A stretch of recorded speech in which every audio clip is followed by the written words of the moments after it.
Brrraains A Head-Banging Life here with a track by track for one of the most seminal, important, successful crossover albums ever with rock and metal. Ever. Yeah, I think so. Everybody knows this. Everybody knows the lead song from this. It's Green Day's American Idiot. Yes, they do. In fact, most... there is a freaking tribe somewhere in a deep, far jungle who haven't seen humanity ever in their life, and they know American Idiot. Yeah. That's how sure I am. This is so worldwide, you know? The 7th studio album by... 7th, can you believe it? By the American rock band Green Day, released September 20th, 2004. Now, right, we always do, we go back to the past in this. You're not a fan. Or you weren't a fan. No, I mean, there's a few Green Day songs that I know and like, but I'm never like a die-hard fan of Green Day. Like, I couldn't name more than 5 songs to you. Like, even now. And I never knew what the big hitters off of this album. Yeah. But I never wanted to listen to it in its entirety. It's even like, because like 2004, that's a long way going back. There was no like streaming or anything like that. Of course. So I had to like buy it. And it was always like the big hits on TV and stuff, so I never really bothered. True. And I've never like, punk rock's never been what I kind of grew up listening to and getting into. Yeah. So it's probably more as I got older, like Offspring and going back on things. So yeah, I've never listened to this like in anything more than a few songs. So. Well, again, I kind of grew up listening to Green Day. Well, I would never call myself a super fan. I'd call myself a fan. You know, I liked a lot of songs from Ducky all the way through to Warning and up to this. And I wouldn't say I loved this album at the time, but I liked a lot of it. And I liked specific parts more than anything else. But we'll get to them. It is, of course, a track by track. We're going to go through all 13 tracks. Nearly an hour long, which for a punk rock band... Pop punk, why would I call that? This is a punk rock album. Yeah. Here's the thing: is we had this debate off camera yesterday when this has been recorded about this album. And I thought it was very important that like people don't always use preconceived or what they feel about a band now. Can't stand Green Day nowadays. Absolutely can't. I think that output's very, very poor. But man, oh man, can I recognise a fucking successful album? You know, even if I don't love the album or like it, but I also want people to accept and recognise that just because you don't like it doesn't mean it's bad. No, and I think they played this album in full one of their concerts. Because I remember a couple of Green Day fans that we know. That would have been quite interesting, particularly because of the 2 5-parters. That would have been quite something. I think for a lot of fans that were used to previous Green Day, I think it was quite a big shock. Because obviously, it is as a whole. It's a concept album. It's a whole big chunk of music, and if you didn't like it, then tough titties. You've got to. If you didn't like this album, then you're like, oh, okay. Yeah, if you're going to do that, tell people before they buy tickets. Yeah. Don't surprise people with that, because that's not really fair. I don't know if it was a surprise or just people just didn't realise, obviously, or kind of forgot how long the album was. But yeah, people... It's a long old album. Yeah, I mean, I don't think I'd want to hear it in full. I mean, I've never seen Green Day live. I've no interest in seeing it. The only way I'm going to see Green Day live is if they happen to be at a festival I'm at, which is highly unlikely considering the festivals I go to. Yeah. If I was going to download for a day or whatever and they were the headliners, if the day overall was worth it, that's probably how I'd see Green Day. Yeah. But that's unlikely to happen because they're fucking stadium. They can sell stadiums on their own. They're doing a tour, aren't they, next year? Of course, they're with Fall Out Boy and Weezer as I can't remember, it's got a really arrogant title, like Massive Tour or something like that, you know. And yeah, they're doing stadiums. So that's kind of says to you the size of them. And it all, to be honest, came from this. They were successful before this. But this is the one that turned them. This has had a fucking stage show about it. Oh, yeah. Gee, this is successful. So, it begins with... right, so... How's that song go again? Jesus. You can already hear it in your head. Yeah. I hate this song. But I don't hate it because it's a bad song. It's just... one of the most overplayed songs. I wondered, I was like, which is... and tell us what you think. What's the most overplayed song? American Idiot or Sweet Child of Mine by Guns N' Roses? American Idiot. That's right?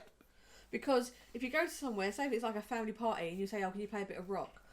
They would put on American Idiot over things like Guns N' Roses. Oh, I disagree. I think you're more likely to get Sweet Child of Mine. No, they would. Or say, I like a bit of punk, or like a bit of that. They you say that to a DJ who doesn't know rock. He's not going to know what punk is. He's going to think Sex Pistols. No, you know what I mean, though. But like, that's the kind of song they put on and go, oh, you'd like this. It's like, no. Yeah, no, I mean, I hear what you're saying, but I think Sweet Child of Mine probably edges it just because it's a safe song for like a wedding or a family party. Yeah. Whereas Green Day's American Idiot has a bit more oomph to it. Here's the thing, is like listening back to it, and I'm almost trying to blank it out when I was listening to it. It's not that it's got great pep, it's got great energy, it's got a nice little fuck you. Yeah. But I just can't stand it. I simply put, I cannot stand it. I didn't actually listen to it because I knew it inside out, back to front, and I was like, well, I mean, that's how this one goes. Yeah. So. Now listen, Green Day fans, this is not going to be slamming the band all the way through. You'll be glad to know, because I'm now going to talk very positively about the first of the big tracks. Jesus of Suburbia. Now this is split into 5 parts, although you wouldn't know that unless you went looking for it, because it flows quite well together. There's no stops. When I listened, the platform I listened to it on didn't break it down into these bits. No, it doesn't. It doesn't. No. If you listen to it on anything, you'll just see Jesus of Suburbia and 9 minutes long, that kind of thing. Because what gives it away though is each version is clearly a different sound. You must have noticed that, a different style. Completely different, different songs. With a more natural progression. Yeah. Now, this and later on Homecoming, but we'll get more to that later on. I praise these two very heavily because I love the scope of their thinking here. Overall, I love the fact that a lot of people don't notice that it's a concept album. I love that they introduced this idea, and they did 5 parts to each one. Yeah. So with Jesus Suburbia, like I said, I love the thinking on it. So Jesus Suburbia, it breaks down to 5. I'm going to quickly fly through them. Yeah. So Jesus Suburbia is part 1. Here's the thing, not a great start, very Green Day, very straightforward and unexciting. Part 2, City of the Damned. Do like this part though. It's a different melody and punchy lyrics. At the center of the earth in the parking lot of the 7-Eleven where I was taught, the motto was just right. 3 is I Don't Care. And I don't care for I Don't Care. Yeah. Oh. While it's punkier, I find it really repetitive. Yeah. I don't care. Yeah, you know? It didn't hold my attention. Then we got For Dearly Beloved. And another part I really do like because the melody's nice there. Dearly Beloved, are you listening? Yeah, so it's a bit different, isn't it? Yeah. And it's got that, plinky. I don't know, is it a xylophone they're playing? But something. Yeah, something like that. Yeah, and one of them's crooning in the background. Yeah. So it's something a bit different for them, yeah. Oh, therapy, can you please fill a void? Am I retarded or am I just overjoyed? Nobody's perfect and I stand accused, for lack of a better word, and that's my best excuse. But then it ends with Tales of Another Broken Home, which I thought was a rubbish way to finish this one off. That's the 5-part one. Yeah. And I do like it overall. Although I don't love each part of it, I think the flow... The idea is of it, yeah. And the flow. Like, it does sound like one complete track. Yeah. I think that's great. Right. Holiday. Yeah, again, overplayed. Not as much as the others. However, tell me this isn't the most Green Day catchy, like when Green Day do catchy songs. They do them well, yeah. This is easily the most... This is the catchiest song on it, arguably. Yeah. It's so catchy, it's aching. Yeah. You know what I mean? Yeah. But don't get me wrong, it is massively overplayed, just not on par with American Idiot and another track that's coming, which is next. Boulevard of Broken Dreams. I walk a lonely road, the only one that I have ever known. Don't know where it goes, but it's home to me and I walk alone.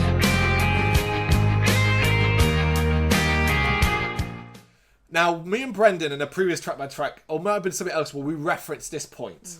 And I'm going to use it here. Our barometer of whether a track is not for us is do our sisters like it? Yeah. They love this song. So it's like, that to me is a barometer. And, well, so like, without going too deep on my sisters, in context, they're not metalers or rockers in their slightest. They're single of the week, Rihanna's latest stuff and all that. Yeah. But Boulevard of Broken Dreams, it's so overplayed. It's impossible to enjoy. Which is a shame because it's got some... the intro isn't too... And even the acoustic guitar melody. It is annoying when songs get kind of like killed like that. Yeah, killed like it. But I know back in the day, obviously, like now there's social media, you get everything everywhere, but like, and you can kind of choose to go from that to tons of other stuff. Rock and metal, we had Scuzz, Kerrang and Scuzz, MTV2, maybe MTV2 on occasions. Yeah. So it was like, oh, for God's sake, because yeah, you were free to rotate through. So if you go to Kerrang in 2019, these songs will still be on it. You know, does Kerrang still exist? No, Scuzz is gone. Kerrang's still around. Kerrang's still around. Yeah. Yeah. Okay then. Right, Are We the Waiting? Now I like this more because at this point it was so fresh to get a song that I didn't know like it wasn't overplayed. Like I recognised it, but it wasn't like so overplayed. I was like, oh, okay, I might actually be able to listen to this and not be like, not this song again. I like the not chanting. What's the word? Is it like a gang chorus? vocals? The chorus here. We are. Yeah, like the kind of gang vocals, the group singing. Yeah, I agree with you. That's quite nice. I'm a fan of that. And screaming.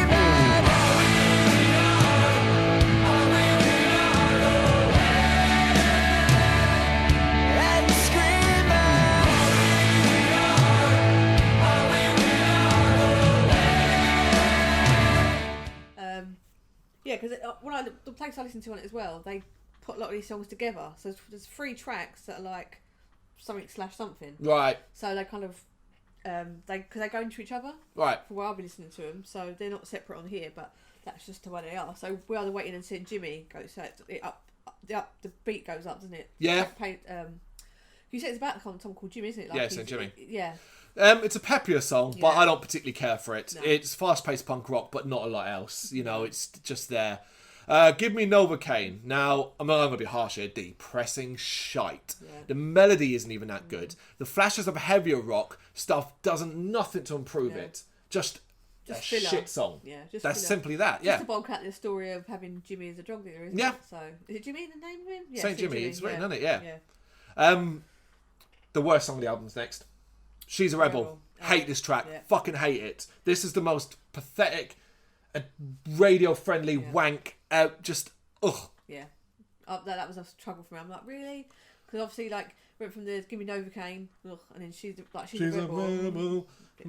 I just Extraordinary Girl. Didn't really remember this one, but it ain't much better. No. Also, why 2 songs in a row about girls? Just spread it out. Yeah. Letter Bomb, a slight improvement in that it's got more energy, but still nothing exciting. Yeah.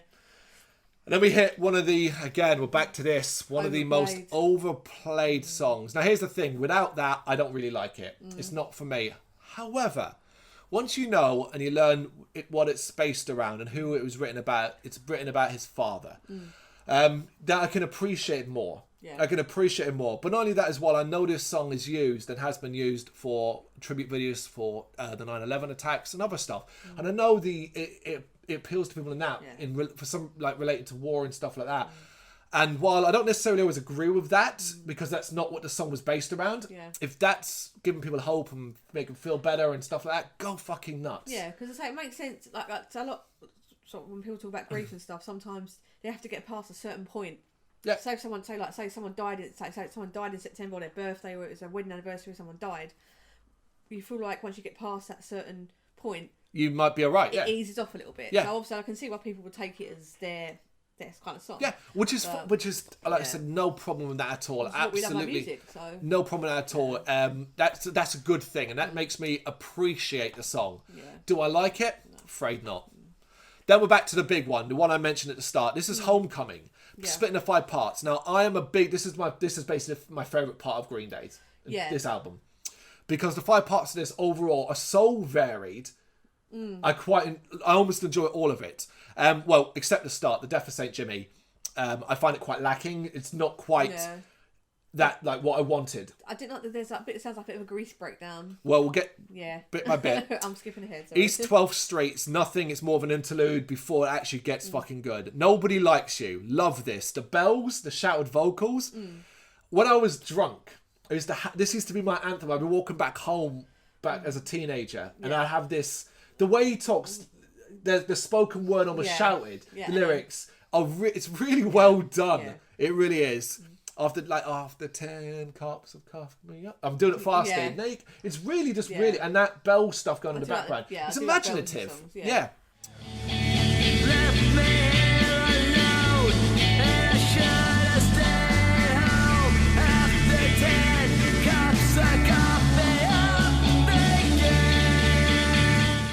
get like Rock and Roll Girlfriend, which is like fast-paced punk, and as average as it is, it's not great. He uses a saxophone, and it's got a bit of rockabilly about it. It's fun. Yeah, I didn't like it. That bit. Fair I enough. didn't like the Grease. It reminded me of that in Grease, the some funfair scene. It reminded me of that. I believe, correct me if I'm wrong, but isn't Trey Cole the vocalist on this? I'm 99% sure I saw that. There is one where it pops up as I'm not sure if it's a further down. No, well, this is at the end, so I'm pretty sure Trey Cole, the drummer, is the vocalist, the one doing the vocals. He on does this. sound very different. So I suspect, well, certainly not. It's not Billy. No, Billy Joel. I do, as much as like certain Green Day songs don't do it for me. I do like his voice. I do really like his voice. Oh, what, Billy? Yeah. Well, yeah, he's. So you do notice a difference. Obviously, you don't. I don't know who. I don't know the names. Who was the other two? Mike didn't. Correct me if I'm wrong. Billy Joel Armstrong and Trey Cole. Oh, okay. It's 3. Oh, Trey Cool. Yeah. Yeah. Yeah, because I used to always laugh at that. Yeah. But yeah, I mean, now on, actually, we'll say that as well. I am also a big fan of Billy Joel's voice. I know it's not for everyone. I get it's a bit nasally and stuff like that. But for what he does on Green Day, works perfectly. Yeah. And you don't get that successful by being shit at singing. Yeah. So do you know what I mean? But then this 5-part ends on probably my favourite part of the entire album. And how this album should have ended. We're Coming Home Again. Yeah, I really like that. That's so punchy. And even at the end, I started fucking running as soon as my feet hit ground. When he starts singing that part, that's an end. Yeah. That's a powerful finish.